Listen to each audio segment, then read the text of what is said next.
Yes, good morning po mga kapogs. Good morning! Good morning. Ngayon po Happy ay Sunday! hindi po kami lalabas.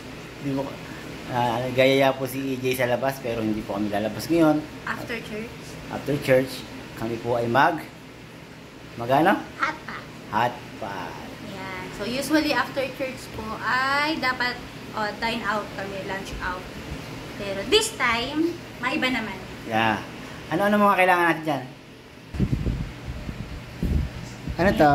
Yan. So we have yung fresh na shrimp, Yan. fish cake. Fish cake? Yes. And then shrimp balls. Bro. Then tofu. Enoki. Ano tawag dyan? Enoki. Parang kabuti, no? Mushroom siya. Mushroom. Apo. And then we have udon noodles. Ang tawag pala doon si udon noodles, yung ginagamit talaga sa Korean. Yes. So, Tapos, yan. meron ka pang Meron kimchi. kimchi. Yes. Ito pa nga pang season lang yung pwede natin durugin yan ipapatong sa Ano yung iba. pinakamahalaga dyan? Ito syempre of course. Ano yan? Yan. Anong tawag dyan? Soup base for seafood hot pot.